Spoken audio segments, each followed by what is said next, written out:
Despicable Me. Now, this is the franchise that, I kinda have like a on and off relationship with. The first film is a really well done, nice film from villain to hero story, a genre also coming out in the same year as a certain DreamWorks film. Coincidence? I think not on that part. But the film itself was great. But then as the sequels started coming on, we started noticing that Illuminations started moving away from Gru and put the Minions more at the forefront. And then we got the first ever Minions solo movie, and that made $1 billion, and that's when Illumination saw who the true star these films were. And then Despicable Me 3 came along, and it was okay, but I was slowly starting to get burned out of these films. Minions The Rise of Gru came along, and you know what? I kind of enjoyed that film. Yes, it was riding off of a huge meme. I still remember the gentle Minions trend that everyone was showing up into suits in the movie theaters and throwing bananas everywhere. That was a really, really interesting time that we were in. That was the one time we had world peace over Minions of all things. And once after that movie came out, and it also doing amazing at the box office, Despicable Me 4 was announced, and I was a little excited for it. I mean, Minions The Rise of Gru kind of proved that, they can balance both worlds, but as trailers came on, it was looking good-ish, but nothing really special, and I honestly was thinking it was gonna fall into the ballpark of just mediocre and not really anything special adding to the franchise. So there was one shoulder that was looking for the better of things, and the other shoulder was thinking, this may not be that great. And then early reviews started coming out, and it kind of reflected on what I thought about how this film was going to turn out. But I concealed my thoughts and went into the movie. And what did I think of it? What do you mean, Guys, I really tried with this movie, I really did. The Despicable Me franchise I really go into with this mindset is that it's not gonna be anything insane, but with this movie, it really kind of falls flat. And the thing is, I liked the previous movie that came out. Well, not Despicable Me 3, but Minions of Rise of Gru. I kind of enjoyed that movie. So I went into this with, a slightly more positive mindset. But this movie didn't really have a plot, if you could call it a plot. I will say that Will Ferrell, as Maxine, did a really good job. He did his best, and I will say, I liked him throughout the film. He had this whole thing that was hidden throughout the trailers. Apparently his villain power is being able to hold the power of a cockroach, and there's not much that's really done with that. Like, he has this little army of cockroaches, and you don't really get to see that much. He gets to change people into cockroaches. He's not the best villain, but he's just a villain that exists, honestly. Goes into the tier of, like, the chameleon, and that's kind of harsh, but it kind of fits that category. As for just the plot-ish itself, Gru finally has a son, and now has to go undercover since his whole family is now compromised.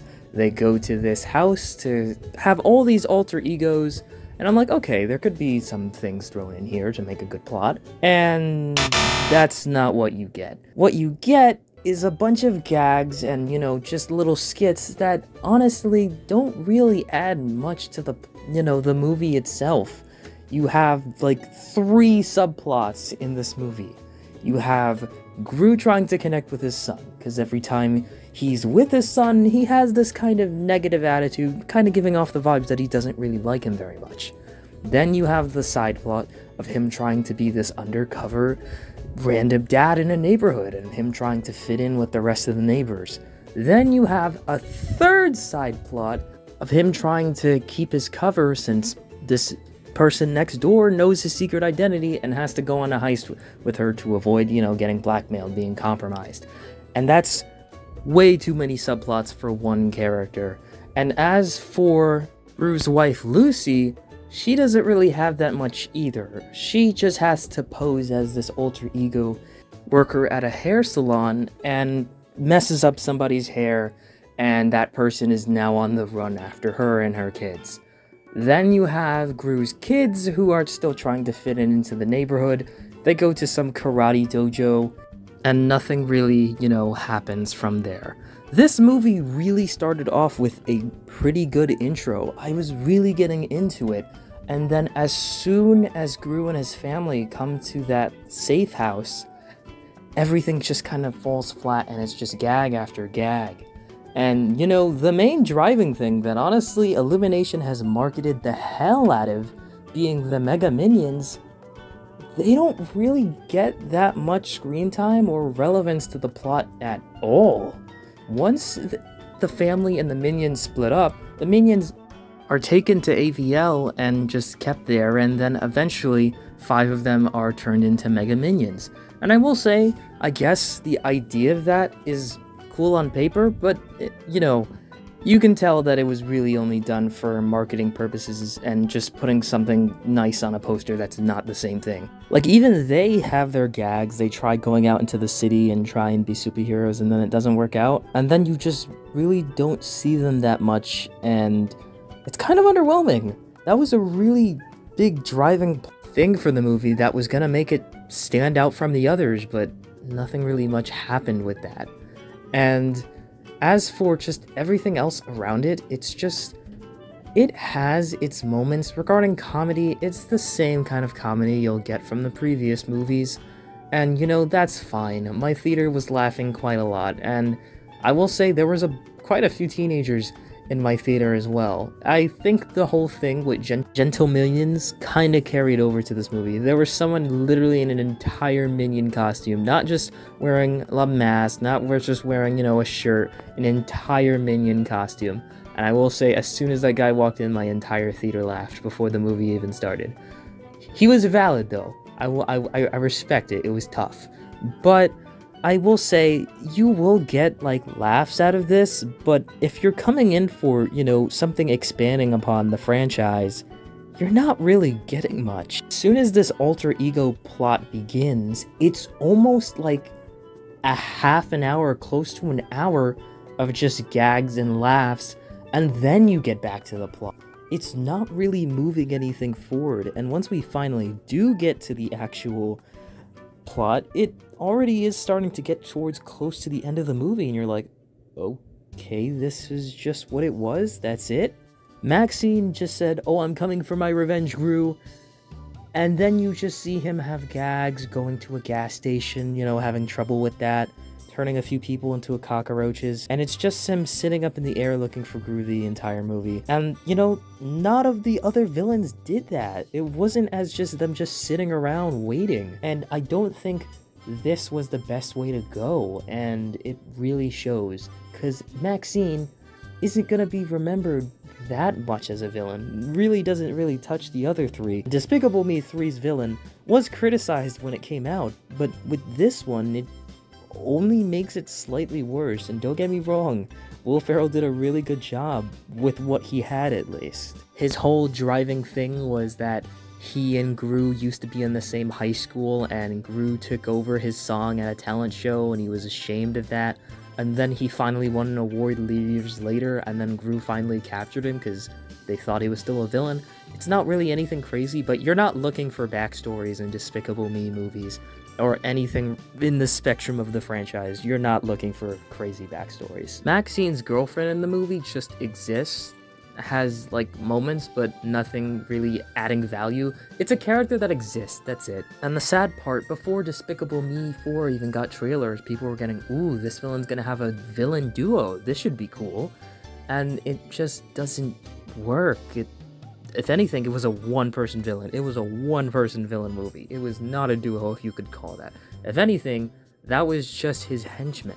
I think the only really, subplot that actually, carried over in the climax was probably Gru and Gru Jr.'s relationship of, him just not really liking his dad. They don't really explain that reason, but eventually he comes around, and that's the really only thing that comes to a kind of conclusion. Everything else had their subplots, and there's, nothing coming from it.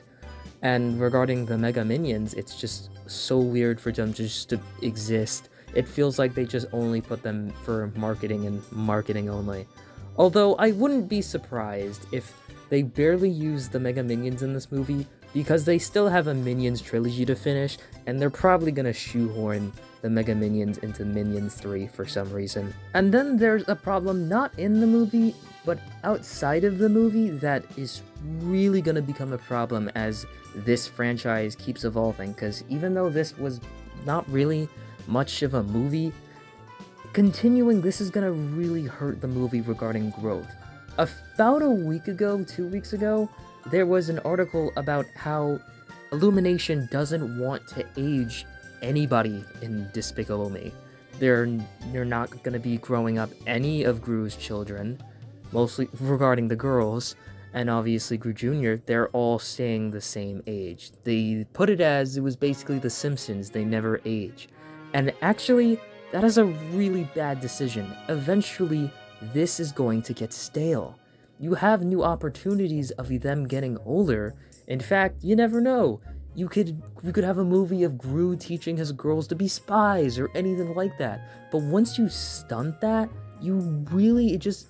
it doesn't really bring much to the table. And honestly, I know a Despicable Me 5, 6 are coming, but that's gonna really stunt the films in terms of growth or quality. I will say throughout the movie, the soundtrack still cooked. Despicable Me, the entire franchise, including the Minions movie, has not missed a single time with its soundtrack.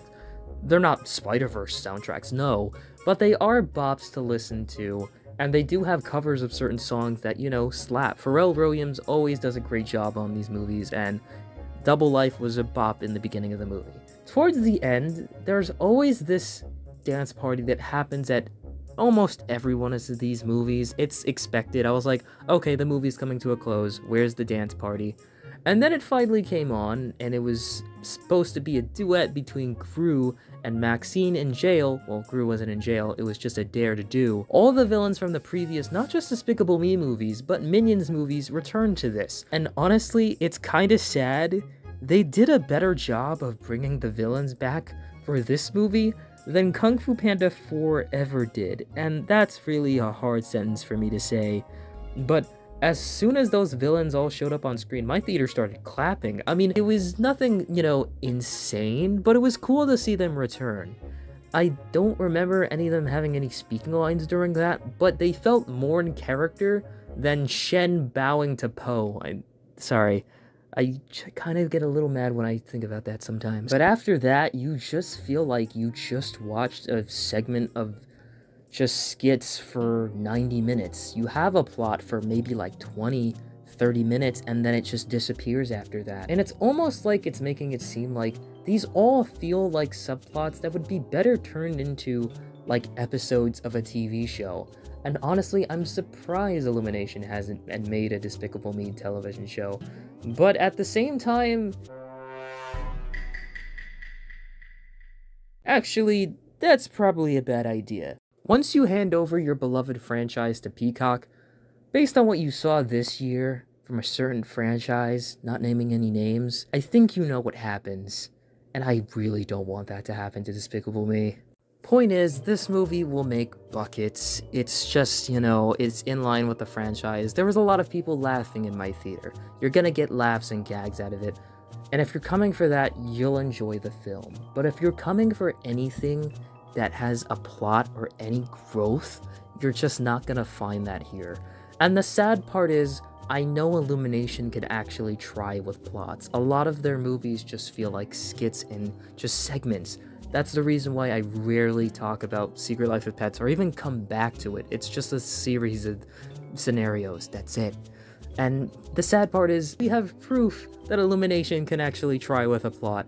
Sing 2, I didn't see in theaters, but once I finally got to watch it, I was so surprised by the amount of effort Illumination put into that film. And honestly, I have to discredit Super Mario Bros. Movie, because it was mostly Nintendo pouring everything into that movie. Illumination was doing the animation. It's separate. It's not a part of the Illumination catalog, but it is. It's just something separate on its own. The Mario movie did good. Good job on Illumination on that. But regarding plots of their original movies, there's nothing much to offer. Overall, Despicable Me 4 is like a 6 out of 10. I really tried to like this movie, but it's probably the weakest of the movies. It's harmless, but if you're coming in for anything more than just gags and just a good laugh, that's about it all you're getting. And if you're coming in for anything grand or a plot-wise, you're gonna be a little disappointed. Because I know Illumination can actually try. And I believe this franchise deserves a worthy conclusion, but if they don't even try with the plots, we all know that this franchise is gonna keep going. It's Illumination's cash cow. Illumination will never let go of the minions. That is never happening anytime soon. That is their Mickey Mouse. Overall, it's just an okay film. It's nothing really special. It's just a movie that exists. I'll probably come back to it like maybe once, but after that, I don't see myself talking about the movie that much. But I don't want that to discourage you from seeing the movie. Everyone has their opinion, of course. But if you have seen Despicable Me 4, what did you think of it? And I'll catch y'all in the next video. Peace out.